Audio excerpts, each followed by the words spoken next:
Hola a todos, para mí es un honor nuevamente estar aquí junto a todos ustedes a través de Canal Sochoc. Es un honor también estar aquí con grandes invitados internacionales. Estaremos aquí en el webinar del capítulo de cirugía mínimamente invasiva, acompañado de tres grandes profesores que nos acompañan de Canadá, de Ottawa.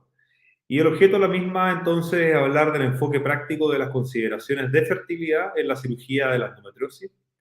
Ya hemos hablado bastante de endometriosis, pero esta charla lo que pretende hacer es integrar dos importantes disciplinas, la infertilidad por un lado y la endometriosis por el otro. Y para esta actividad tan desafiante, hemos invitado al doctor Sony Singh y su equipo. Sony es profesor y presidente del Departamento de Obstetricia y Ginecología de la Universidad de Ottawa, es jefe del mismo departamento y es científico asociado y presidente de investigación de la Elaine Jolly en cirugía ginecológica en el Instituto de Investigación del Hospital de Ottawa. También nos acompaña la doctora Gale, ella es especialista en endocrinología reproductiva, ginecológica e infertilidad en el Centro de Ottawa, es profesora asistente de la misma universidad, del Departamento de Obstetricia y Ginecología y tiene un máster en epidemiología en Harvard.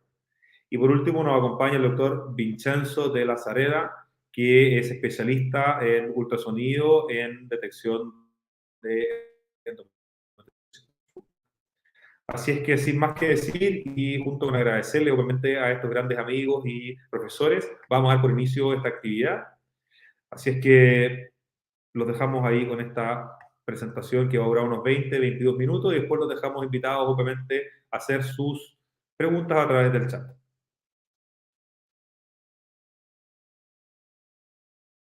Hi, and thank you so much for having us. We're looking forward to speaking with you today. My name is Sony Singh, and we're going to be speaking to you on the practical approach to fertility considerations in endometriosis surgery. And I'm here with my colleague, Dr. Jenna Gale. Jenna?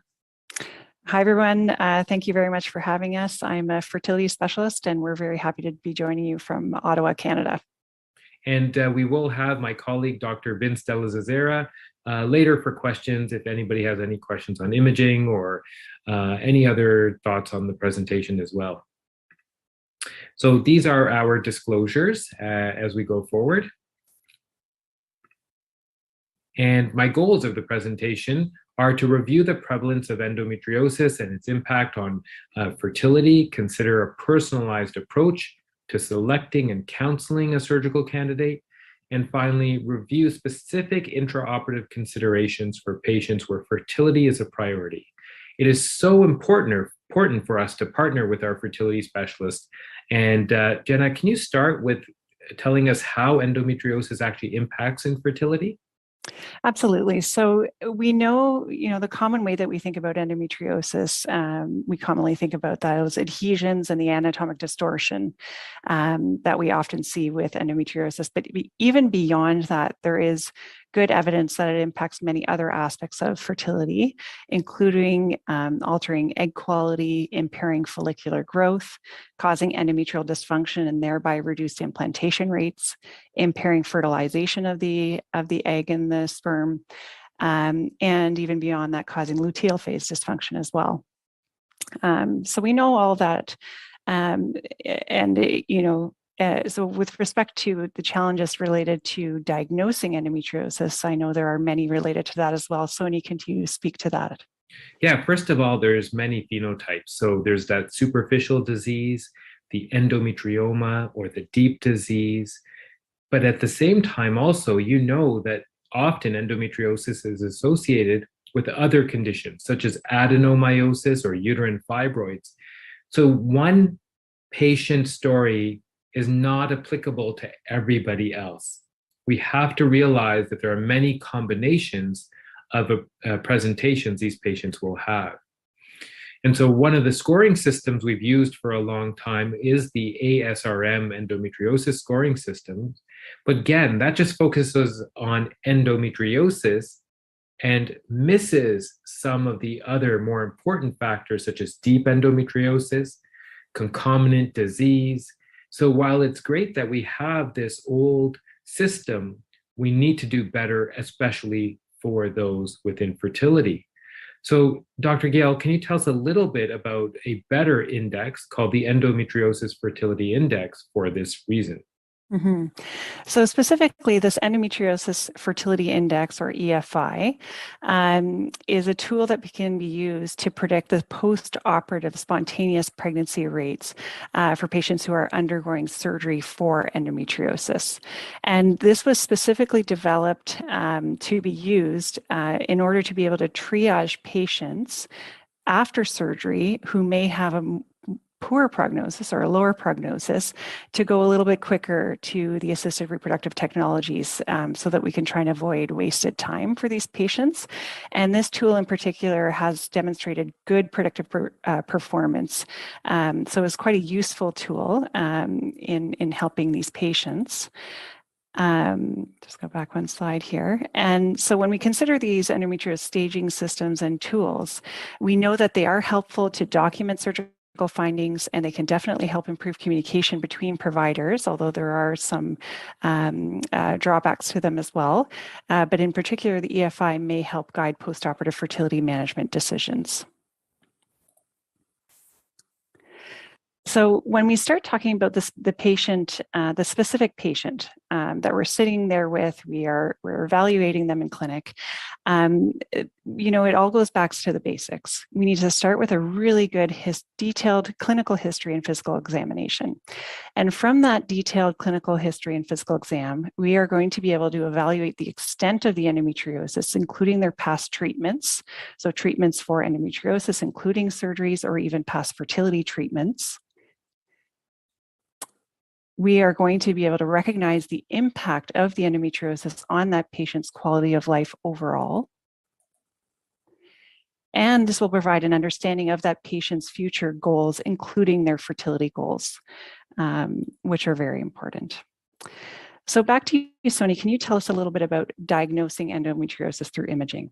Yeah, imaging is critical. And so we did our own study quite a few years ago where I was frustrated because I was getting into cases not really understanding why we weren't diagnosing the deep disease. And it was because we were doing routine transvaginal ultrasounds. And in those patients, 75% of them were missed for having deep endometriosis. So all those patients I was seeing with deep endometriosis, only 25% were being diagnosed in advance because they had endometriomas. So it is critical that we have a plan to look at things like what we call soft markers, endometriomas, or obvious findings like adenomyosis, which make us think about endometriosis. There's something called the sliding sign, which I'm going to show you in a moment. And of course, looking for the deep nodules. And since that time, we can certainly talk about it in the questions later, we have clear guidance on imaging worldwide through the IDEAS group and other places that really teach us how to look for endometriosis. And one of the most important things is to understand the difference between a static image. So you're sitting somewhere else, you're looking at images and trying to diagnose things like an endometrioma.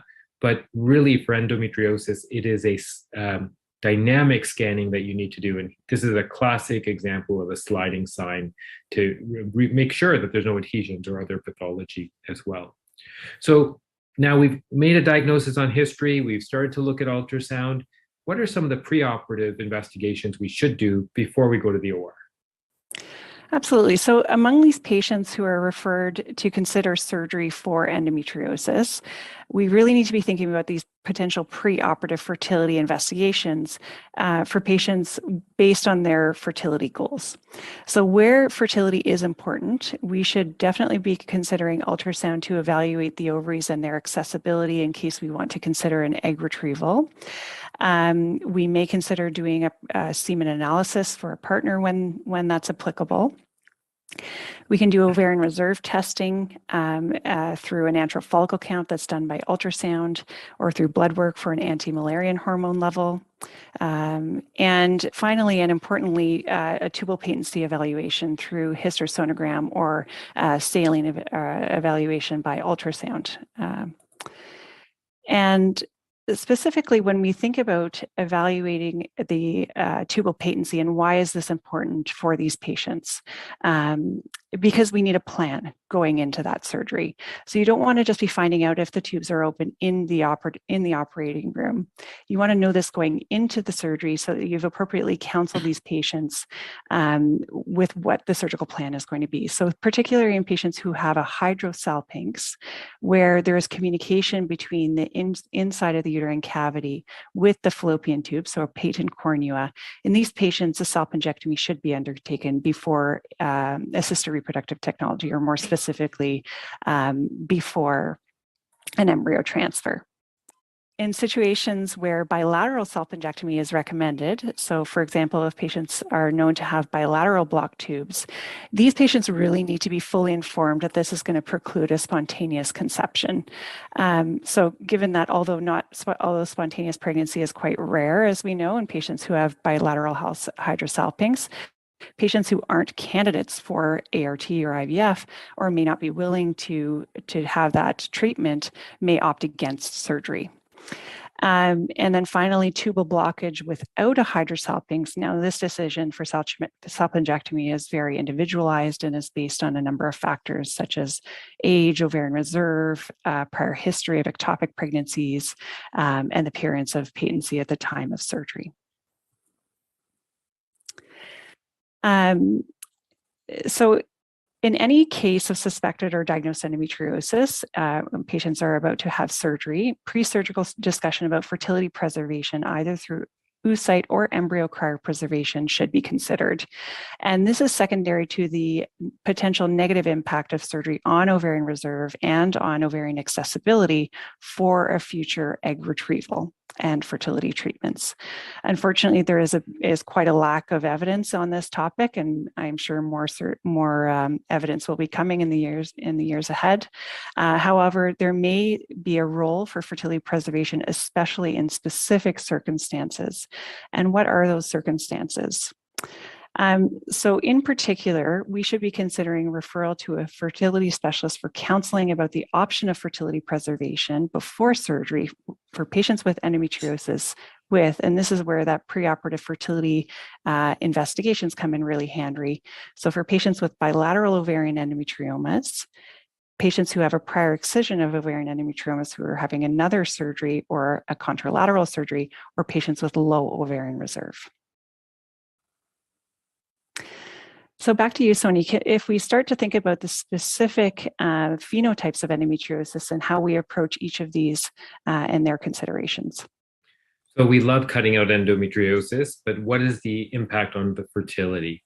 So for minimal and mild endometriosis, based on a good Canadian study, and there was an Italian study as well, we know that the actual impact is actually not as great as one would hope.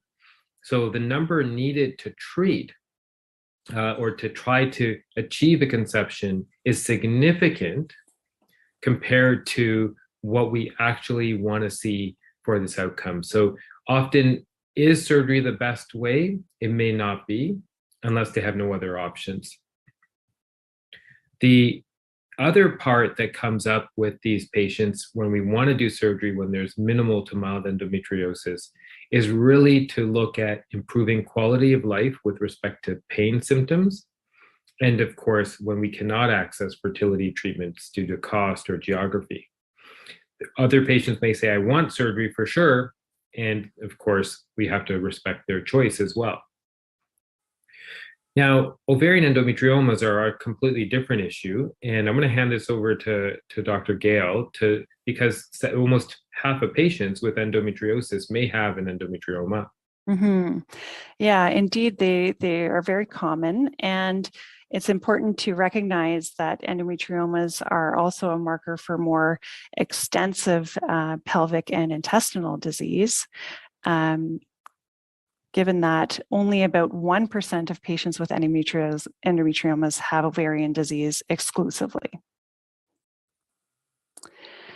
So based on the studies that have been published, laparoscopic cystectomy for endometriomas that are greater than 3 centimeters in size is associated with improved spontaneous pregnancy rates for patients who are undergoing cystectomy, for those who have prior subfertility. So in this particular patient population, they may benefit, but this is specific to a spontaneous pregnancy, and we're not talking about assisted reproductive technology here.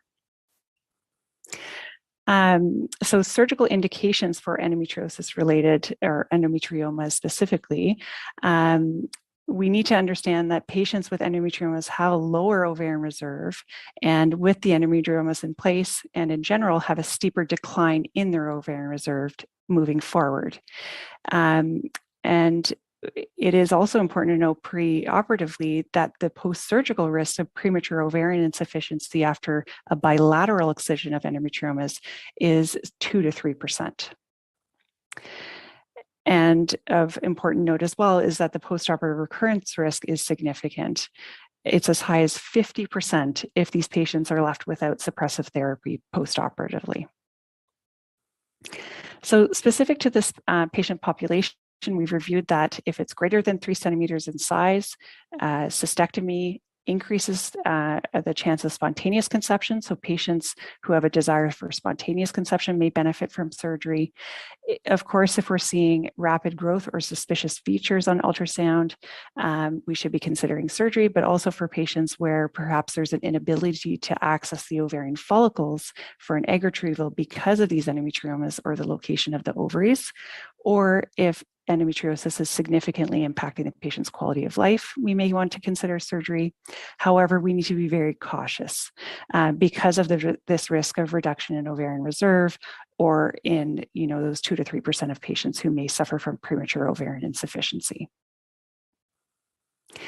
And of caution here, again, we need to, if we can, try and avoid repeat or bilateral ovarian surgery, because this in particular really increases the risk of damage to ovarian reserve. And another note here that postoperative recurrence of endometriomas is extremely high without medical suppression, about 50%. So these patients, especially if they're going to be having surgery and then going to fertility treatments, often we move very quickly to do that, or we give the patient some suppression until we're ready to move forward with the IVF. So Sony, we'll go back to you and we can talk a little bit more about deep endometriosis. Yeah, this is the main thing I focus on, deep endometriosis.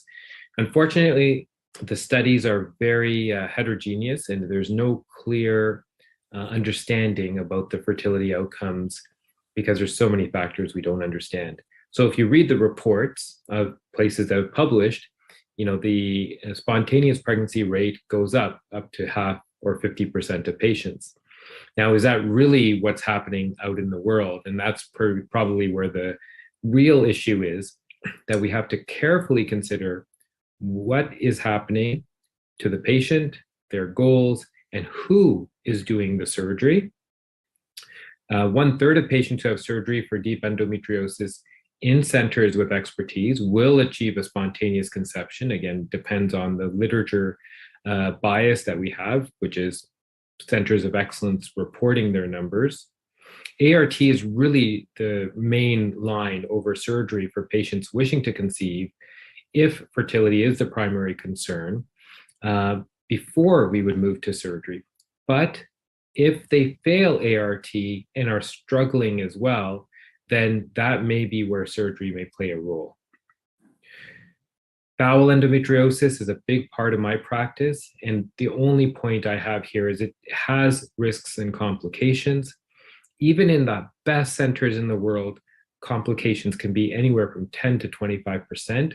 So we should not take this lightly and be very careful to communicate with the patient that there are risks. And whether you do it before ART or after ART really probably depends on the patient's symptoms and experience more than guiding what you should do for fertility treatment. So now I'm going to take a quick pivot for the last part of the presentation to really talk about some of the intraoperative considerations. Again, this is based on an article that we published together recently, and we can share it. And so the first thing we do together is verify the goals of the surgery. Is it for pain or is it for infertility? If it's for both, then that's where things get a bit more complex and you need to take care and be careful. Now, with respect to what kind of approach you do, Excision is one of the ones that we are often talking about for superficial disease.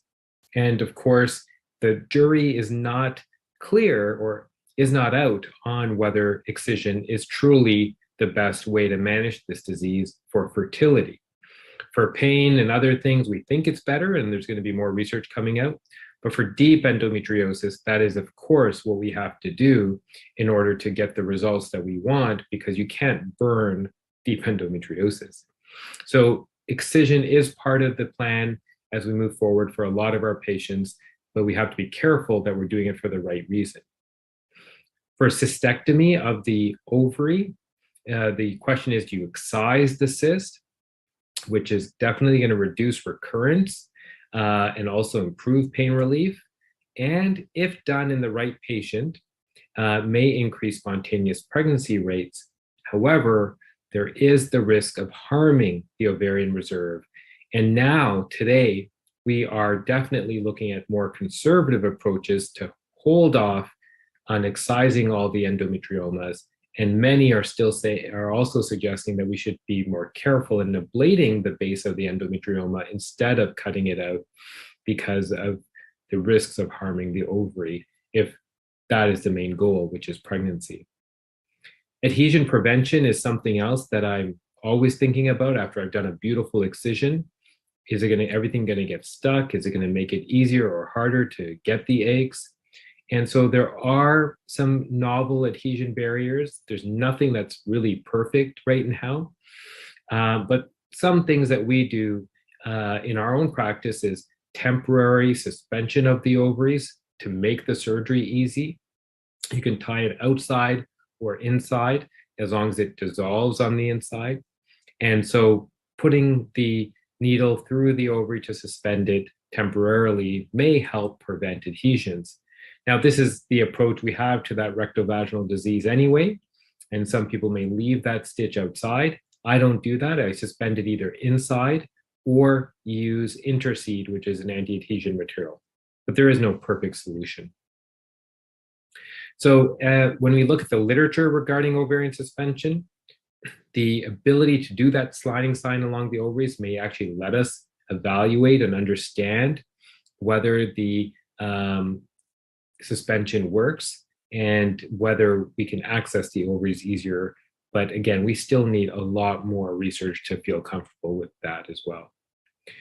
Now, final step is knowing when to stop. Even though you can cut everything out, you want to make sure you don't cause a lot of harm to the patient, especially when fertility is a priority. So is it always necessary to cut out all the bowel? Well, if they have no symptoms and their goal is to get pregnant and they will respond to other alternatives, then we may want to actually hold on any major bowel surgery until a later time, or never if they're doing fine.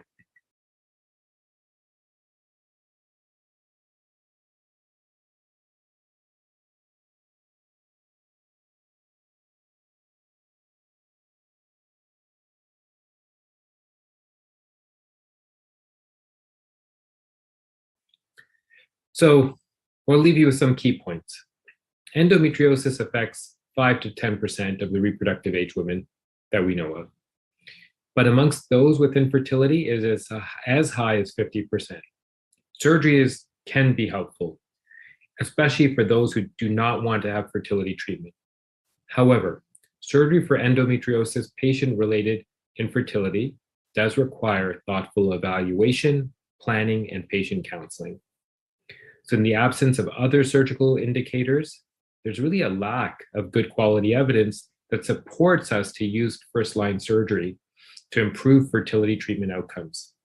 And finally, each patient deserves their own approach to consider their symptoms, past fertility, and surgical interventions, how much disease they have, who's going to treat them, and also the need, we didn't even talk about, treating other conditions like fibroids, PCOS, hormonal issues, amongst other things. I'd like to thank one of our PhD candidates for doing a lot of the design work in this presentation, and I'd like to thank you, Dr. Gale, for joining us as well. Thanks, everybody. Look forward to the discussion. Take care. We'll talk to you soon.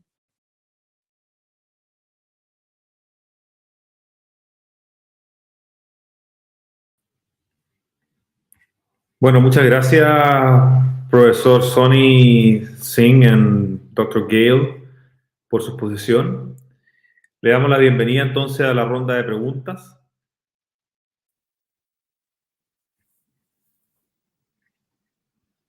Hello, good evening. Hello, Sony. Hello, Dr. Gale. How are you? Vincent, hello, how are you? ¿Cómo estás? Bueno, muchas gracias por estar acá. Nos acompañan desde Ottawa, Canadá, en el extremo norte de este hermoso continente americano. Así que para nosotros es un placer tenerlos aquí. I was telling Vince that we're connected from Canada, the other part of the continent, this beautiful continent called America. So we're really proud to have you here and to join this pieces of this beautiful continent. So we have some questions from the audience that I will introduce you. Tenemos algunas preguntas de la audiencia que obviamente también los invitamos a ir haciendo a través del chat del canal Sochok. Y bueno, primero que todo agradecerles por su hermosa presentación. First of all, thank you for your beautiful presentation. It was a really it was a perfect summary of these two conditions, endometriosis and infertility, that are so hard to embrace and to have in a small presentation. So thank you for that. And to start with, para partir, quería ir haciéndole algunas preguntas, algunos comentarios de su presentación. Ustedes mencionaron que estaban utilizando la clasificación del score del Endometriosis Index. ¿Cuál es su opinión de la nueva clasificación de AGL para endometriosis? So, I saw you were using the classification of the Endometriosis Fertility Index. We all know that it's a perfect, with a really good classification to see how many patients will get pregnant after surgery. But what's your opinion about the new score of AGL classification? Thank you. Did you want me to take that one? Okay, I will. I'll answer that one. Can you hear me okay? Yes, perfect. Great.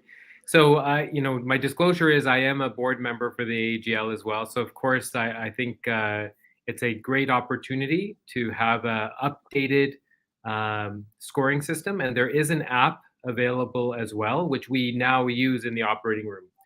The problem is that the AGL scoring system has not been largely validated for outcomes. And so I think it is getting closer to something that is easier to help us communicate and understand. And I think that it is something that we are starting to adopt, but we do need more evidence from many people all over the world.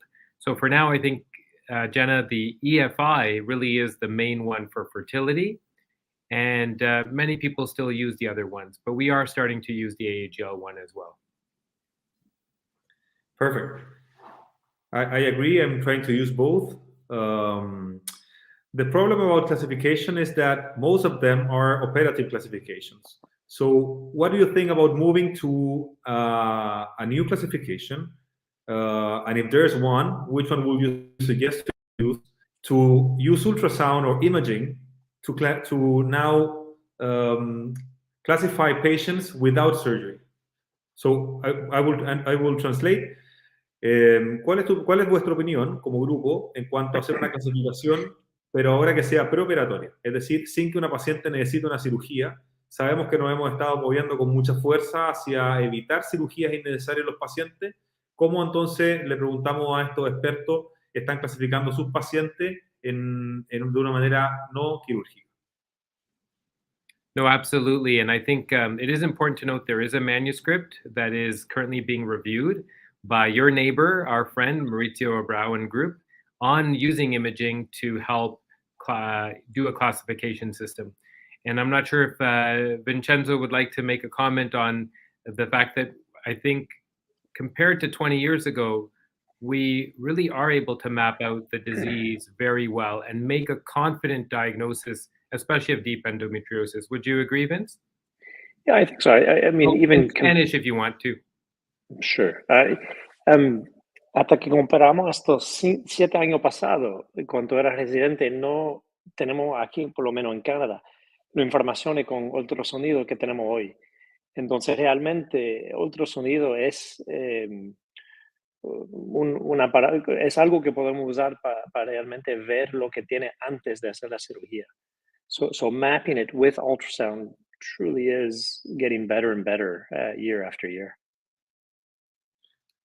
So that's totally true. I do IVF, I do reproductive surgery, but I'm also using a lot of ultrasound to map my patients. So it's a new tool we have to disentangle what happened before. Now we went to surgery, and I remember that could last 20 minutes or 3 hours. So now we have new tools to preoperatively tell our patients what will happen, what will be the outcome, probably fertility response to the surgery. So it's about, I think, personalization of surgery, what we will have to move on. I think we've made awesome advances, but we still have a lot to go and to move over. So what will you think will be the next steps for endometriosis and infertility patients? I will translate. So I know it's a hard question, but maybe you can tell us what will come in the future. So, te estaba preguntando a los profesores que hace tiempo atrás, nosotros cuando operábamos a una paciente con endometriosis podía durar 20 minutos o 3 horas, entonces era muy difícil hacer una consejería. Hoy tenemos nuevas herramientas que le permiten entonces a los cirujanos y a los pacientes saber cuáles van a ser sus resultados quirúrgicos en cuanto a dolor y en cuanto a fertilidad. Y le pregunto entonces a nuestros invitados cuáles creen ellos que van a ser las herramientas para el futuro y hacia dónde vamos a tener que movernos en adelante. Jenna, would you like to take that and then I can add to it later? Yeah, absolutely. I'd be happy to. I think the biggest limitation that we have when it comes to endometriosis and fertility is the kind of lack of diagnosis and lack of knowing the full picture for each patient.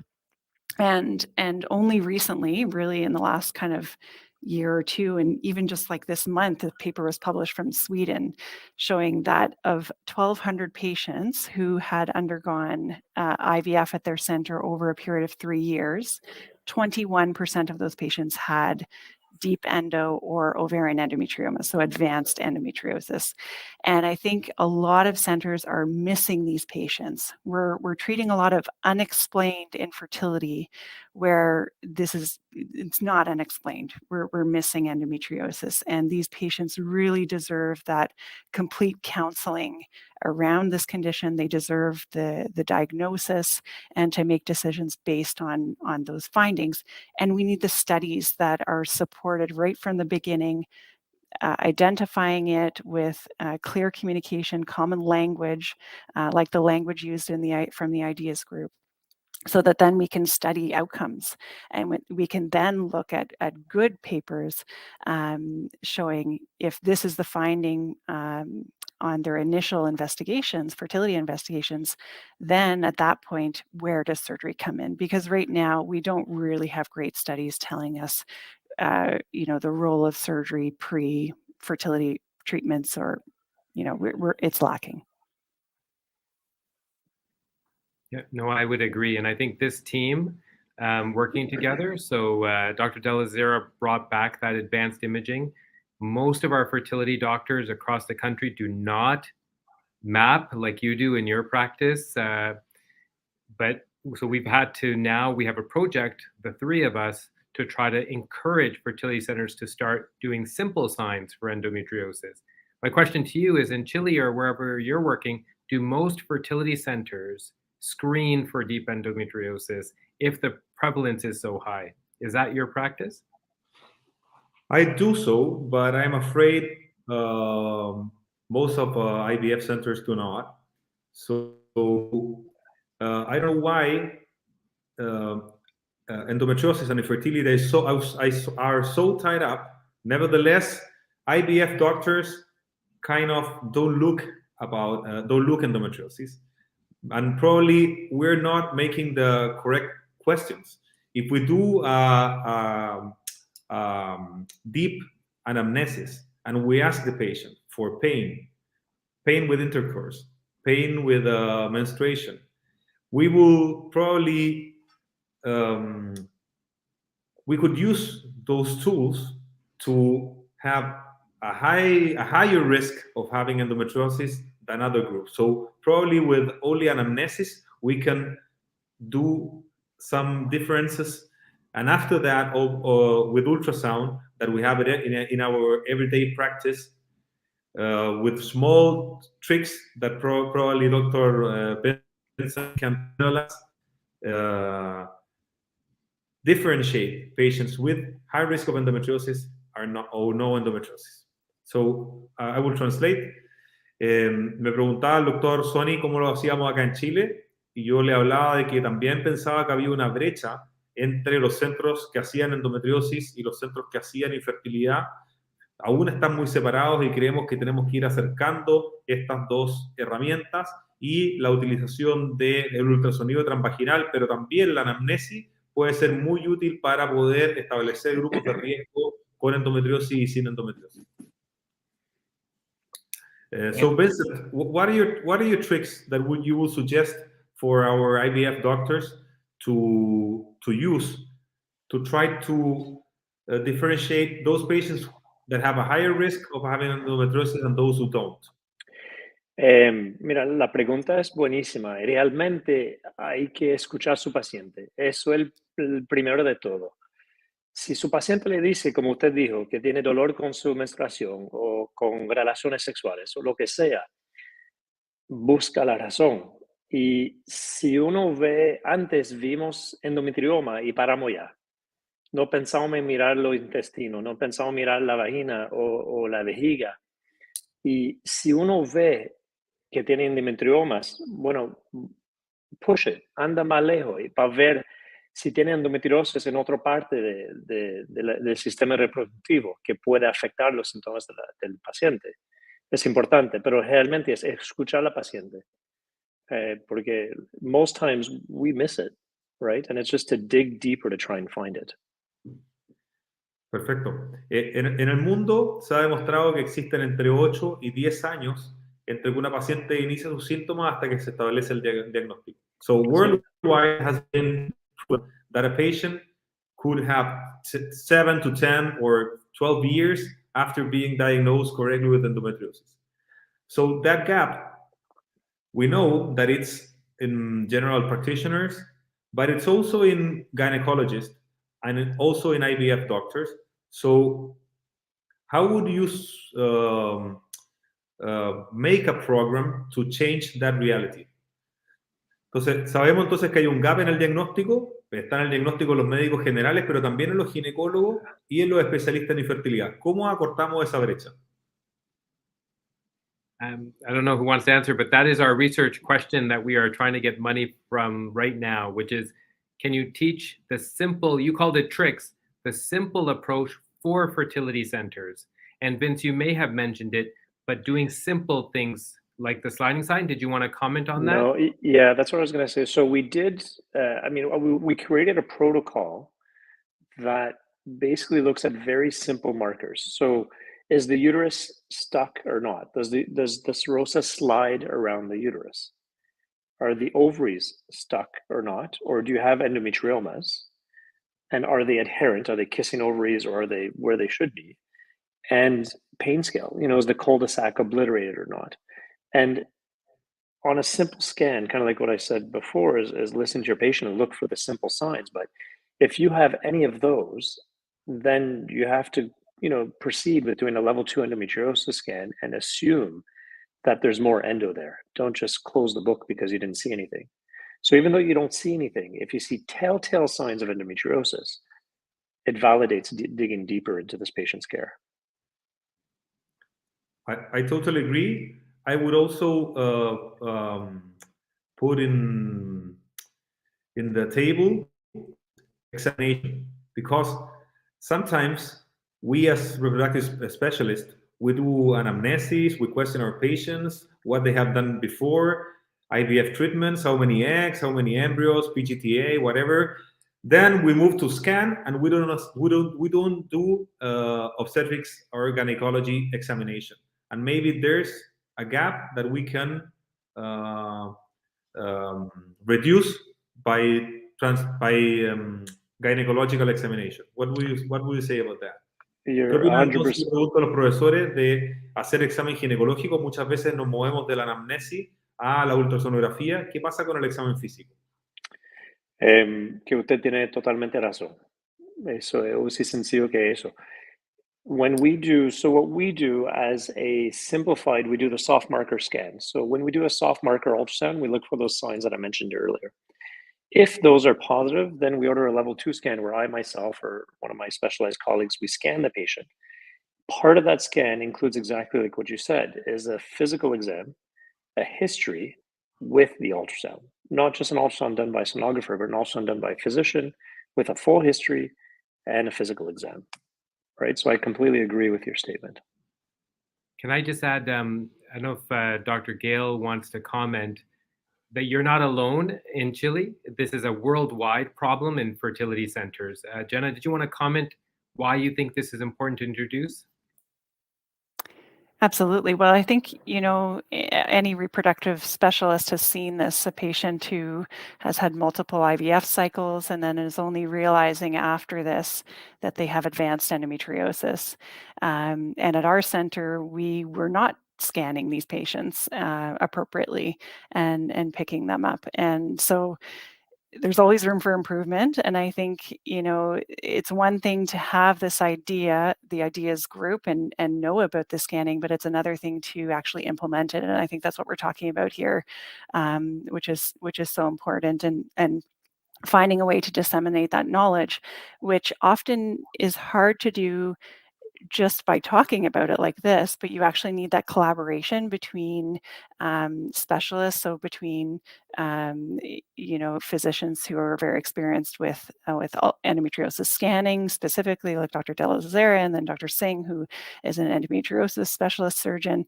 In our example, it's the three of us coming together, putting our minds together and coming up with scanning. Well, they came up with the scanning protocols, and then we're adapting to bring it to fertility, and then trying to disseminate that. I think a big thing is going to be through probably at conferences, hands-on techniques, videos, watching that, and then hands-on experience realistically.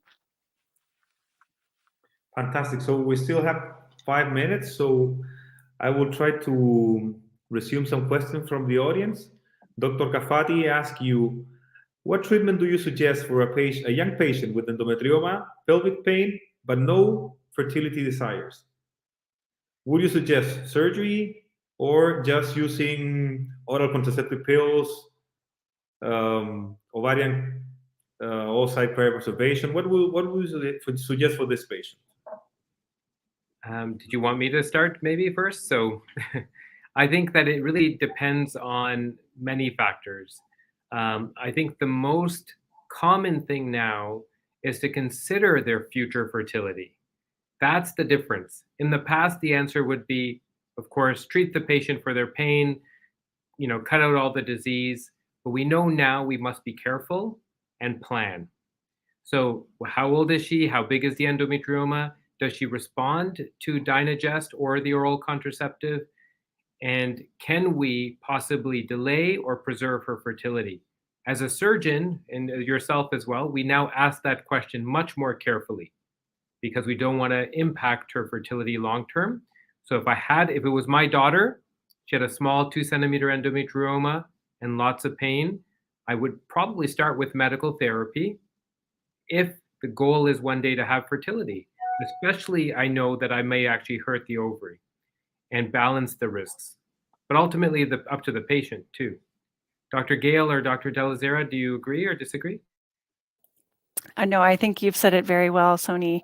One thing as Dr. Singh was my mentor hearing, throughout residency is you want to do one surgery and you want to do it well. And, it's those repeat surgeries. I'm not a surgeon, but hearing this and seeing my patients having multiple surgeries is, the risk of recurrence is so high. You do a surgery, you remove that endometrioma, they come off their birth control in 5 years, they try and get pregnant, they're off it for 2, 3, 4 years, and the endometriomas are back. And then what do you do at that point? So I think that's really well said. Yes, o sea, para la audiencia lo que dice Dr. Singh y Dr. Gale es que hay que hacer un trabajo personalizado. Es un traje a la medida, no sirve el traje de Falabella o de Ripley, no quiero hacerle propaganda a nadie, pero tiene que ser un traje personalizado para los pacientes, donde se considera el dolor, los deseos reproductivos futuros y la respuesta al tratamiento médico. So, in the same sense, also to comment that we now know that patients with endometriosis, deep endometriosis and endometrioma are not necessarily infertile, right? So probably there's another thing that we have to consider in these patients. The pregnancy rates of non-infertile patients with endometriosis is 50 or 60% a year,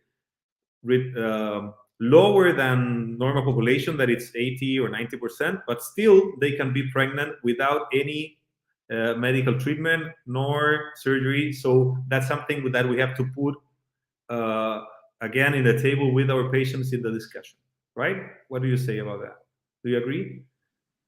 No, absolutely. And I think, again, if you have enough surgeries under your belt for deep endometriosis, you start to become wise, I hope, because a good surgeon knows when to operate.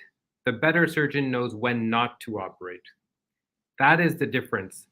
And so when you have a 25-year-old and you show a beautiful video, you do a bowel resection, and if she comes back and she's one of the 10% of patients who has a major complication, that is quite damaging to her for the rest of her life. So make sure we choose it for the right reason. I hope I choose the right reason for severe pain, bowel obstruction. But like you and like the rest of the world, I think it really is important to consider each patient individually, and not just to operate on everybody, not just to treat everybody, but rather think about it carefully. Exacto. Yo siempre le digo a mis pacientes que un buen general no es el que va a todas las batallas y a todas las guerras, tiene que elegirlas muy bien. I will tell my patients that being a good general or a good soldier is not starting a war against anybody that crosses you, right? So you have to choose your field, choose your patient, your enemy, know him well, know your strengths, and then decide if it's a correct battle or a field or not. So probably that's something that I took from The Art of War of Sun Tzu. You know it? I love that example. But look at the team we have too. So if we are the Army analogy, I have somebody who can plan the whole area, do all the scouting for me and plan everything. That's Dr. Della Zazera. And then I have the reasonable one, the thinker, Dr. Gale, as to what is the long-term consequence. And me, I'm just a soldier who needs to go and where to go and do a good job. That's great. So we want to thank you for this marvelous activity we have. Again, thank you once again for the presentation, for you being here, for these questions and answers. I think teamwork that you are showing us is probably the response to the question I asked you about how we need to work out for this difficult disease that it's endometriosis. So congratulations and thank you again. Thank you very much. Have a great night, everyone. Bye-bye. Thanks.